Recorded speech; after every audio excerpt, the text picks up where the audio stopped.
भूतिया बैल काली टापों का कहर। उत्तर प्रदेश के एक गांव धनौरीपुर में कई सालों से एक अजीब रहस्य था।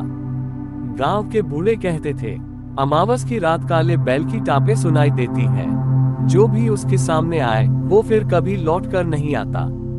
कहा जाता था वो बैल कोई आम जानवर नहीं, एक श्रापित आत्मा है। 50 साल पहले गांव का सबसे ताकतवर और सुंदर बैल था शेरू। कहते थे शेरू की दौड़ की कोई बराबरी नहीं। एक दिन गांव के एक लालची तांत्रिक भैरवनाथ ने शेरू को अमर शक्ति पाने के लिए बलि चढ़ा दी। मरते वक्त शेरू की आंखें लाल हो गईं। मरने से पहले उसके मुंह से चीख निकली, मैं लौटूंगा। उस रात गांव में तूफान आया और तांत्रिक भी रहस्यमय तरीके से गायब हो गया। इसके बाद से हर अमावस की रात गांव में काले बैल की टापों की आवाज गूंजती। कभी किसी के दरवाजे पर, कभी खेतों में, तो कभी तालाब के किनारे। जो भी उस रात बाहर निकले वो फिर कभी नहीं दिखा। गांव में एक बहादुर लड़का था वीर। उसने बुजुर्गों की बातों को झूठ और डरपोकों का वहम माना। उसने कहा, मैं अमावस की रात खुद उस बैल को देखूंगा। गांव वालों ने लाख मना किया मगर वीर ना माना।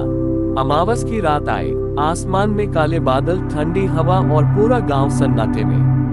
रात के ठीक 12 बजे वीर खेतों की ओर निकला। अचानक धुंध और अजीब गंध फैली। फिर सुनाई दी टप टप टप टप काले बैल की टापें। वीर ने देखा एक काले धुएं में घिरा भयानक बैल, जिसकी आंखें अंगारे जैसी लाल, सींग खून में सने और मुंह से आग निकल रही थी। बैल ने गरजते हुए कहा, मुझे बलि दी गई थी, अब हर अमावस बलि लूंगा। वीर ने भागने की कोशिश की लेकिन बैल हवा में तैरते हुए उसके सामने आ गया। वीर ने अपने दादा की दी हुई रुद्राक्ष की माला निकाल ली, मंत्र पढ़ना शुरू किया। बैल चीखने लगा, पूरा गांव झटपट जाग गया। बैल धुएं में बदलकर पेड़ के पीछे चला गया। वीर ने गांव के पंडित से पूछा, ये आत्मा मुक्त क्यों नहीं होती? पंडित ने बताया, तांत्रिक भैरवनाथ की आत्मा भी भटक रही है। जब तक तांत्रिक की खोपड़ी मिट्टी में न दबी हो बैल मुक्त नहीं होगा। अगली अमावस को वीर और गांव वाले तांत्रिक की पुरानी हवेली पहुंचे। वहां एक खोपड़ी मिली जिस पर खून के निशान थे। जैसे ही उन्होंने मंत्र पढ़कर खोपड़ी को आग में जलाया, पूरा आकाश गरजने लगा।